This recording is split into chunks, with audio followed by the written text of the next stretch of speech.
My name is Alicja Kusiak-Brownstein. I'm a historian. I got my PhD from the University of Michigan. I specialize in modern East European history with a focus on nationalism and gender. And I have a pleasure to be an adjunct assistant professor here at Notre Dame and teach wonderful Notre Dame students who are teaching me as much as I am teaching them. This film is a very interesting picture, and I'm very happy that Anthony selected it for the series relating to violence, because this film is about violence per se, but very specific sort of violence. So this film, which we will see in a few minutes, was well received by the critics, though this is not a masterpiece. Some of the cinematic connoisseurs will see flaws in the screenplay and directing, but please be prepared for visual and musical delight and a good acting. Don't expect a fast flow of action or sharply drawn characters, but please be prepared to analyze a series of challenging case studies. Don't wait for violent scenes, but please have your empathy and moral sensitivity out of your pockets. Otherwise, you will leave Deepak disappointed, and worse than that, you will miss a unique opportunity to reflect upon your ethical or religious principles, which this film aims to challenge. This Polish, French, and Belgian co-production was directed by the French woman director Anne Fontaine, whose major accomplishment so far was Coco before Chanel. The script was written by 3 women and 1 man. The number of authors might be partly responsible for the way in which the story is told. Though The Innocents could be regarded as a women's film, I warn you from falling into this trap of a cliché. This film is based on historical facts. It shows the story of Polish nuns at the end of 1945, a French woman doctor with communist sympathies, and a situation in which these unlikely friends formed their sisterhood. What bound those women together was the fact that they were women. And as women, they experienced a gender-specific type of wartime violence, sexual abuse and rape. In this film, we will see only 1 male character, which is actually marginal to the story. But the male characters who are crucial to the plot, the rapists, are nearly absent, as they are usually nearly absent in history and contemporary crimes of this kind.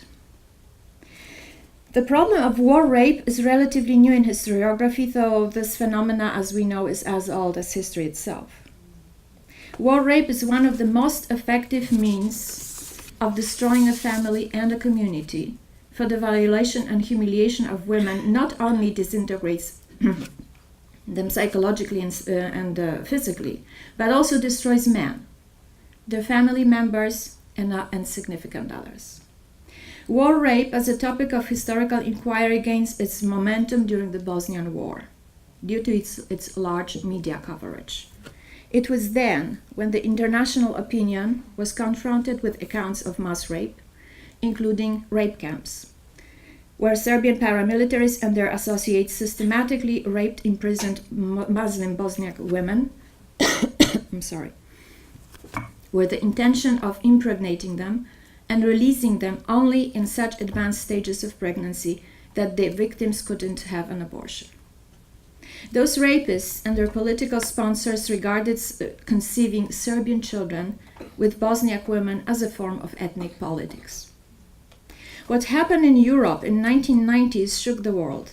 The mass and gang rapes were performed systematically during World War II in Eastern Europe and elsewhere. Though wartime sexual violence was well preserved in social memory among East European populations, the taboo was so strong, making it an unlikely subject for historical inquiry. Historians were reluctant to study it because of the scarcity of primary sources, as this type of crime is largely undocumented, and especially in the case of women historians, because of psychological difficulties in studying rape. Excuse me. The main sources, the rape survivors, tended to remain reluctant to give accounts, because of the trauma and shame.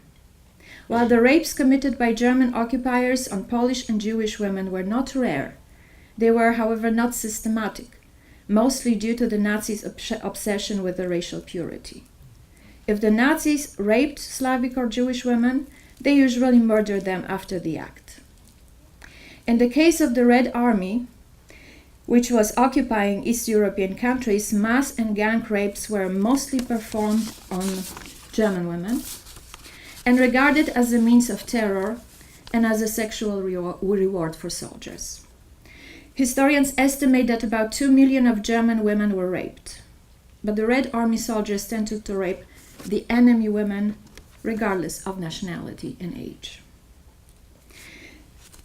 Excuse me.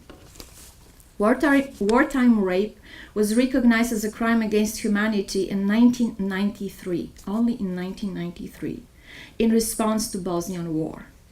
In 1998, wartime rape was recognized as a form of genocide in response to the war in Rwanda.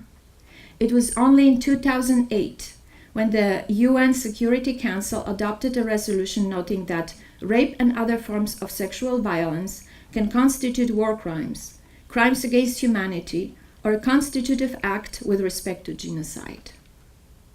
And it was only in 2013 when the UN Security Council passed a resolution that supported abortion rights for girls and women raped in wars.